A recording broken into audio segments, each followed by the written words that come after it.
از خدا چی میخوایی؟ نه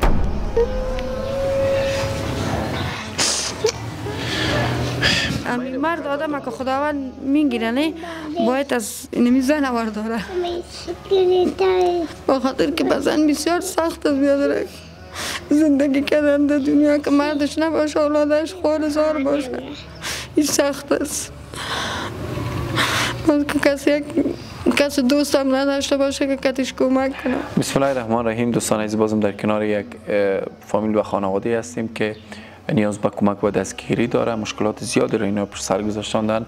در کنار خواهر ما هستیم. ان شاء الله اینا مشکلات خدا نبازگو خواد کردن و ما بتونیم که گریه از مشکلات اینا ان شاء الله بکشیم. مادر بزرگوار میشه که از مشکلاتتون بگوین تا حالا کسی شما رو کمک کرده، دستگیری کرده نکرده؟ بفرمایید. خب یادرک مشکلات من نمیست که مدت 4 سال 5 سال میشه که پدر اولادم فوت کرده و کمک یه چیز نکرده به خاطر که کسی ندارم که ما کمک کنه و این روزای آمده که اولادم یک نان بازار برشان 4 جای 3 جای کردیم. مقصد در زمستان به خدا که احترام کردیم که نان صبحشان در چاش دادیم. از شایشان اگر نم خوردن نه بود نه خوردن دیگه خودم میرم در خانه قالینشویی میکنم، کار مردم میکنم. بگان خانه یه هست که جرأت کار داره در یک خانه داخل شدن کار کردن. باز من خودم زن جوان هستم، بسیار زیاد بر من سخت تمام میشه که من در یک خانه میرم تا از اون خانه ما برایم بسیار زیاد سخت میشه. بعض اوقات که با خودتان تنها میشین در اتاق نی ذهنتان چی میگرده؟ از الله متعال چی میخواین؟ خب یادرک زندگی سر من بسیار به مشکل تیر میشه. طرف هر اولاد خود که سعی میکنم برای من چیز میشه. من خودم دوای اعصاب میخورم بیادرک، دوای خواب میخورم. خواب مگم است. شب روز دمی تشویش هستم که زندگی من خراب شد. از اولادای من چه قسم خود شد. و با بچه کلانتون چند ساله است؟ بچه کلان من 13 ساله است. 13 ساله است. صنف 7 مکتب است. و روزانه چند شما در جایی که کار میکنین پول بر شما میده؟ 200 هم میده، 1.5 هم میده، 300 هم میده. اینمی قالینشویی کمپلشویی که این کار خانه رشانه میکنم. میتونم اول در این مکتب جهان آشپز بودم، صفاکارم بودم، آشپزم بودم. باز همین بچگی ما چه شد موتر زد دیگه. باز گفتن یعنی از تو یک روز نیست دیگه که ما بگیریم کسی دیگر به جایت کار کنه. یعنی مرا جواب دادن دیگه حالا بیکار است. مرکز زنگ میزنن شماره را دادیم. مرد آدم که خداوند میگیره نه باید از اینمی زن ورداره با خاطر که بزن بسیار سخت است بیادره زندگی کردن در دنیا که مردش نباشه اولادش خوارزار باشه این سخت است. کسی دوستم نداشته باشه که کتش کمک کنه. یعنی شما سرپرستی 8 طفلک فرزندایتانه؟ بیادرک 7 نفر.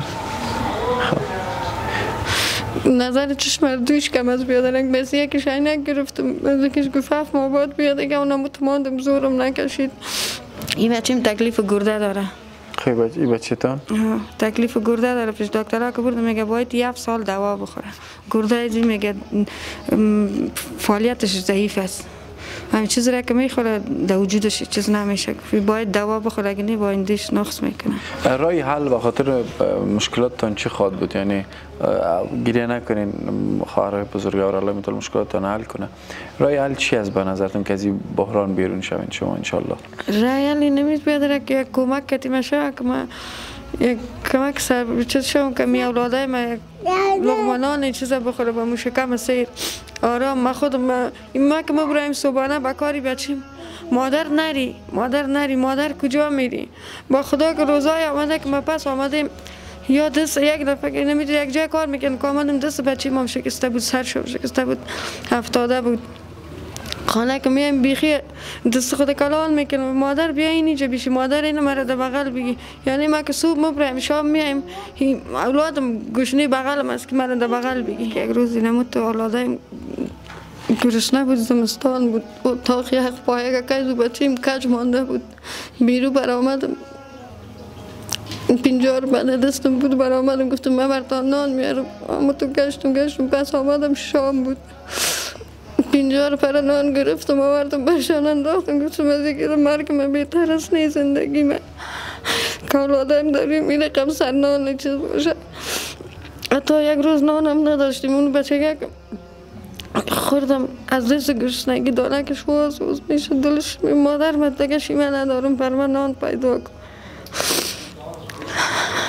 خدا مشکلات شما را حل کنه مادر بزرگوار. انشالله ما کوشش میکنیم که از شما کمک و دستگیری کنیم انشالله. نام خود چی است؟ مقدس. مقدس جان گریه نکن خدا مشکلات تا حل کنه. با مادرت همکاری کمک میکنی؟ برادرکایت وقتی گرسنه باشه نان میخوای عمول از چی ساز داشته باشی؟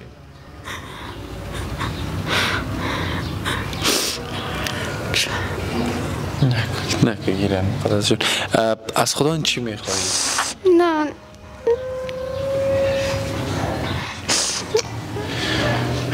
یعنی با سن سال مقدس جان دخترکا آرزوهایشان بیرین و اینا میگن فقط از خدا نان میخوایم.